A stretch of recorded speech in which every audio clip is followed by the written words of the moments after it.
நிறைய பேர் வினோத் கேஷ் பாக்ஸை எடுத்துகிட்டு போகக்கூடாது அப்படின்னு நினச்சிட்டு இருக்கும்போது கேஷ் பாக்ஸ் எடுத்துகிட்டு வெளியேறியிருப்பார் வினோத். அதுக்கு வினோத் சொன்ன காரணங்களும் ஏற்றுக்கொள்ளும்படியாக தான் இருந்துச்சு. வினோத் உள்ளே இருந்தால் கண்டிப்பாக டைட்டில் வின்னர் வினோத் தான் அடித்து சொல்லலாம். அப்படி வினோத் வெளியே வந்ததுனால அடுத்ததாக யார் டைட்டில் வின்னராக வருவாங்க அப்படிங்கிற உங்களோட கருத்துக்களை கமெண்ட்ஸ் பாக்ஸில் ஷேர் பண்ணுங்கள்.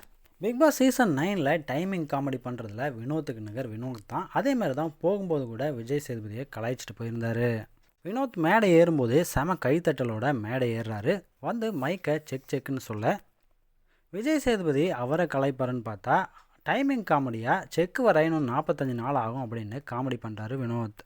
ஆனால் விஜய் சேதுபதி ஒரே வார்த்தையில் பதிலடி கொடுத்துருப்பாரு. வர்றதுக்கு 45 நாள் ஆகட்டும் செக்கு வர்றதுக்கு, ஆனால் இவ்வளோ பேரோட அன்பு உடனே வந்ததில்லை அப்படின்னு நெகிழ்ச்சியாக சொல்லியிருப்பார்.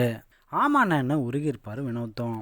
வெளியே வந்ததும் எப்படி இருந்துச்சு அப்படின்னு விஜய் சேதுபதி கேட்கும்போது ஒய்ஃபை எதையுமே சொல்ல மாட்டேங்கிறாங்க, ஒன்று மட்டும்தான் சொன்னாங்க, மக்கள் உன் மேலே நிறைய அன்பு வச்சுருக்காங்க அப்படின்னு மட்டும்தான், இது கடவுளுடைய கிருபை அப்படின்னு சொல்லி நெகிழ்ச்சியாக சொல்லியிருந்தார். இதை பற்றினா உங்களோட கருத்துக்களை கமெண்ட்ஸ் பாக்ஸில் ஷேர் பண்ணுங்கள்.